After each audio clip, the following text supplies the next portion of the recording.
আমরা হামজা চৌধুরীর সাথে দেখা করব, এই জন্য আমরা অনেকক্ষণ থেকে আসে দাঁড়াই আছি। আমিও ফুটবলার, আমিও ডিফেন্ডিং মিডফিল্ড খেলি।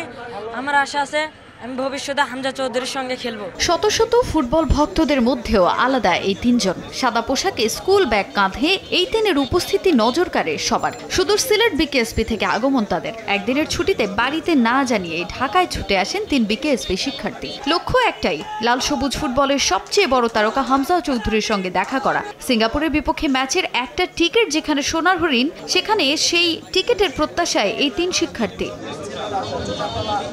কখনো রোদে পুড়ে, কখনো বৃষ্টিতে ভিজে ঘন্টার পর ঘন্টা অপেক্ষা। কাছ থেকে হামজাকে এক নজর দেখবে এই 3 ভবিষ্যৎ ফুটবলার। একজন তো হামজার মতোই খেলেন মিডফিল্ডে, তাই প্রিয় ফুটবলারকে কাছ থেকে দেখাটাও যে বড় স্বপ্ন তার কাছে। কিন্তু অপেক্ষার ফল কখনো মধুর, কখনো আবার তিক্ত।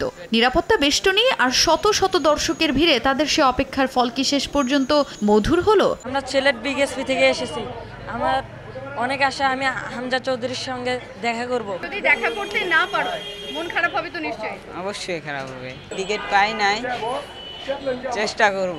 ভুটানের বিপক্ষে ম্যাচের আগে অনুশীলন বাংলাদেশ দলের। স্টেডিয়াম এলাকা জুড়ে নানা বয়সী সমর্থকদের দীর্ঘ সময়ের অপেক্ষা। কখন আসবেন হামজা, সে অপেক্ষা করতে করতে অতিথি দল ভুটানকেও মনে করিয়ে দিলেন হামজার অস্তিত্ব।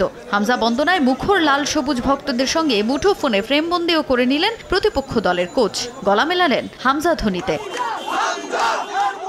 দেশের বিভিন্ন প্রান্ত থেকে ছুটে আসা ভক্তদের উন্মাদনায় স্টেডিয়ামে ফুটবলারদের ঢোকাই দেয়। নিরাপত্তার কথা চিন্তা করে স্টেডিয়াম মার্কেটের দোকান বন্ধ রাখা হলেও ম্যাচের আগে দর্শক সামলাতে হিমশিম খেতে হয় বাফুফেকে। ম্যাচের দিন ফুটবলারদের নিরাপত্তা ইস্যু নিয়ে তাই বড় প্রশ্ন তো থেকেই যায়।